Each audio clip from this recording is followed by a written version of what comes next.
In my last video, I ranked the disaster curses in order by strength. Today I'll be talking about who I placed at number 1, Mahito, and seeing what would happen if you were to come across Toji Zenin and fight. I've seen this topic be discussed a couple of times in online forums, so I'll be breaking down who wins this fight and why. The forms that will be used is the alive Toji from the Gojo fight, and since Mahito has two forms, that being his base form that he starts fights with, and his true unbridled form that gets revealed during Shibuya, I'll be talking about what happens with both of these forms. The equipment Toji will have is his cursed spear that he keeps within himself. It stores cursed tools for him like the inverted spear of heaven, the chain of 1,000 miles, and the split soul katana. All three of these tools he has at his disposal and he uses them during the fight with Gojo. Since Mahito doesn't really have standard equipment, he just uses his abilities, I will grant him the normal amount of transfigured humans he uses against Nanami and Yuji and so on. To start off the versus battle, let's first get into Toji's abilities. During the hidden inventory flashbacks, we see that Toji is a sorcerer killer. He takes on missions for cash and gambles with the money. He has no ties to the Zenin family and has even decided to go by Fushiguro now. During this time, he gets requested a mission to assassinate Riko Amanai, the star plasma vessel. Guarding Riko is Suguru Geto and Satoru Gojo, the duo known as the strongest Jujutsu sorcerers. When assigned the mission, Toji sends some henchmen to tire Gojo down a bit to make his job easier. After Gojo and Geto safely arrive inside Jujutsu High barriers, Toji comes from behind and stabs Gojo through the back with a sword. Geto and Riko leave and the battlefield becomes Toji versus Gojo. We see Toji say that he hoped to have killed Gojo with that strike and that he must have been getting a little rusty. A lot of people misinterpret this statement by saying that overall Toji must be rusty, but this is not the case. He is saying that he is rusty in his lethal attacks, not his stats such as speed. This is further supported later in the fight and I will reference it once I get there. We see Toji is able to outspeed a blue attack from Gojo, and Gojo says it is hard to track Toji because he has zero cursed energy, so it is difficult to predict his movements.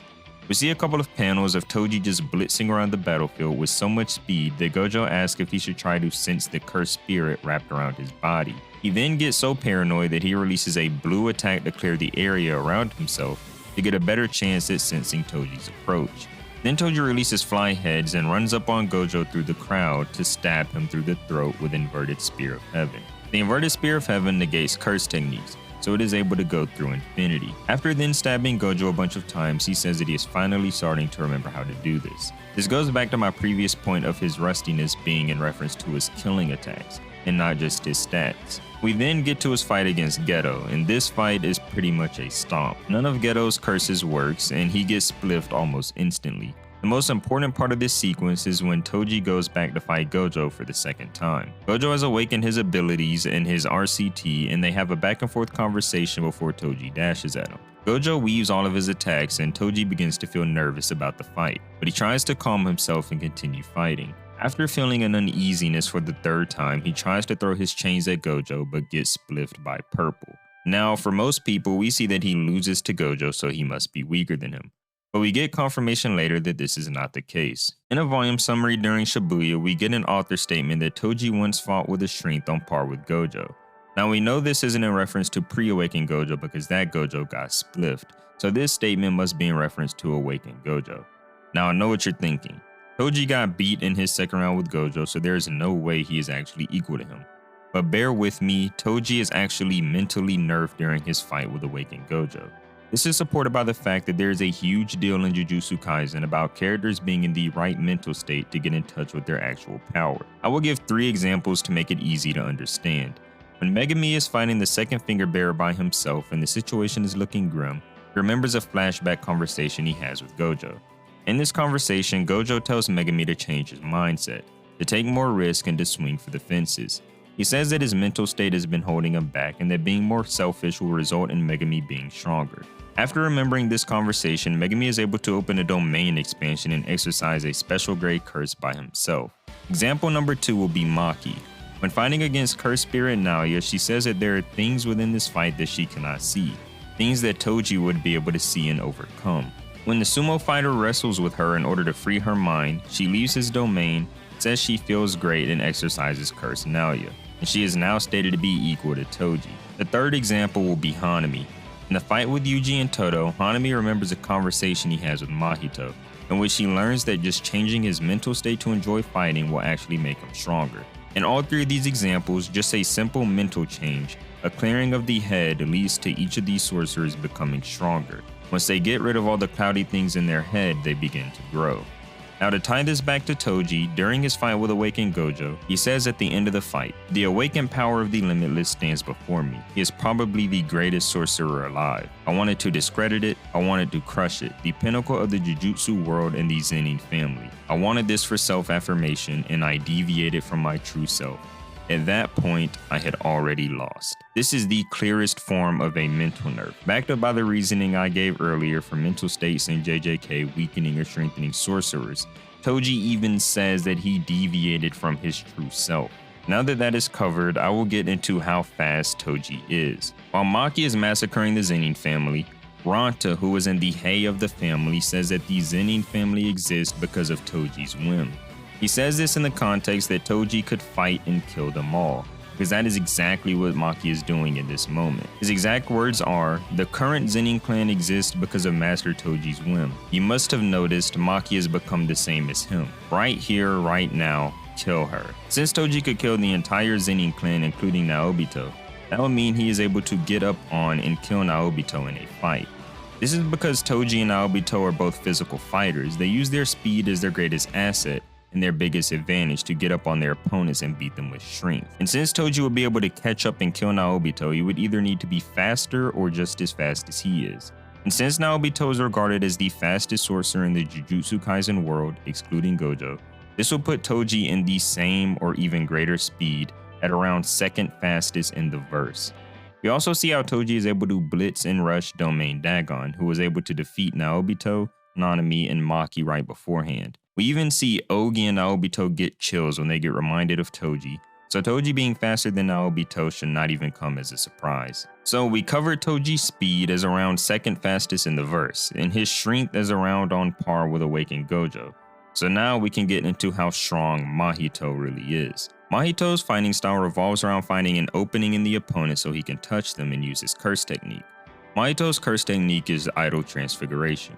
By touching a sorcerer's soul, he can reshape their body, turning them into any shape and size he wants, and rendering them helpless.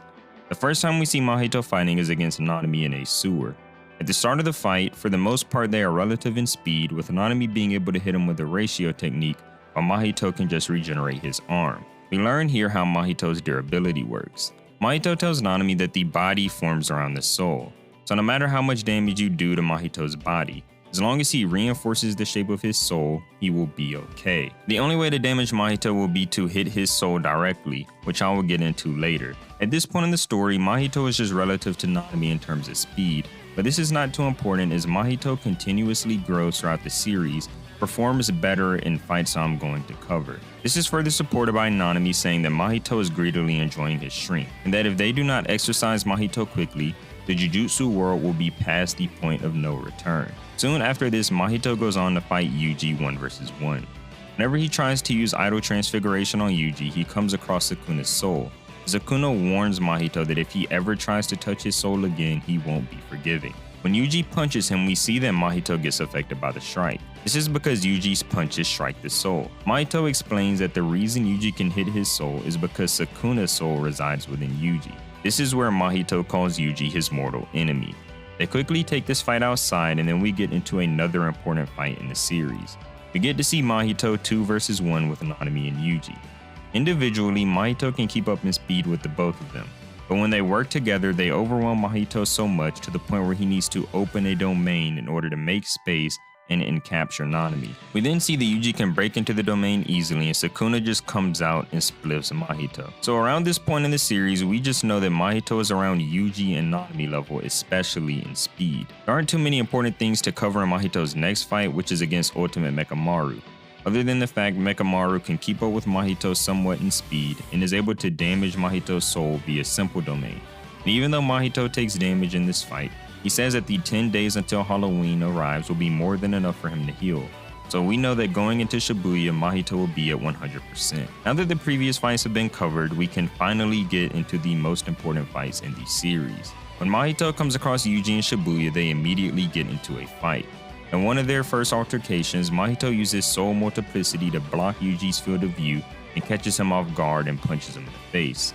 Mahito says here that if he put more force into the punch, he could have broken Yuji's skull, but I do not think this matters for a couple of reasons. First reason is Yuji was caught off guard by the punch, and since we know sorcerers reinforce their body with cursed energy, it's possible that Yuji was not guarding his body here with cursed energy in this moment. Even if you do not agree with that, this feat still does not mean much, because they both go on to get stronger and perform better feats. So being able to break a weaker Yuji's head in doesn't mean that much. I know this because Mahito says that he will not be transforming his body, and that he will maintain his natural state for maximum strength. We then go on to see the most important fight for their scaling so far, and that is Yuji and Todo versus Mahito, while all of them are at 120% of their potential. Although the clear implication here is that they're at their heights, we cannot ignore the fact that Yuji and Mahito specifically have taken significant damage. Mahito says at the start of the fight that Yuji's soul is at 10%, Todo's soul is at 100%, and his own soul is at 40%. We know that the soul being affected is extremely important within the realm of Jujutsu Kaisen because the emotions come from the soul and negative emotions are used to generate cursed energy. This means that your soul being directly affected will hinder you in fights. Mahito even says that the resonance attack that he took earlier from Nobara took a lot out of him. This is because her attack struck his soul. In case you do not know what is meant by 120% of their potential, Nanami explains that when a Jujutsu sorcerer lands a black flash, they enter a state called the zone. Cursed energy becomes completely easy to manipulate and you are focused at the highest level. Yuji, Mahito, and Todo are all experiencing this throughout their fight. Todo was able to use Boogie Woogie and grab Mahito to set up a combo attack with Yuji. But right before Yuji kicks him, Mahito reacts and dismembers his head so the kick misses. He is then able to summon a polymorphic soul isomer that is able to catch Todo off guard and punch him through buildings. But once Todo catches on, he does outplay the summon and kills it in one punch. While Todo is distracted with fighting some curses, Yuji and Mahito have another exchange and Mahito ends up getting the better of him. He grabs Yuji by his ankles and throws him across the ground. After this, during a standoff, Mahito opens a domain of 0.2 seconds. He says he learned this move from Satoru Gojo, who pulled off a 0.2 second domain during the Shibuya incident. An important part about this domain expansion is that Mahito learned how to combine two aspects of a domain expansion into one. The first part is the activation of the domain, and the second part is the activation of the Surehead technique within a domain. Mahito is able to activate both of these techniques at once, meaning that as soon as his domain hits you, you are already getting your soul transfigured.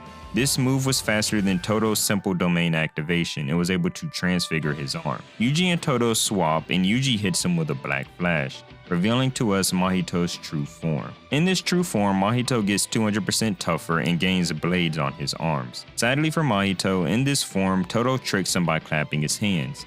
He expects to switch with Yuji and Yuji hits him with a black flash while he is swinging the other way. Although he lost here, Gege states in a chapter extra that if Yuji did not hit him with a black flash, Mahito would have torn him to shreds. I also know that Mahito should be the strongest of the disaster curses.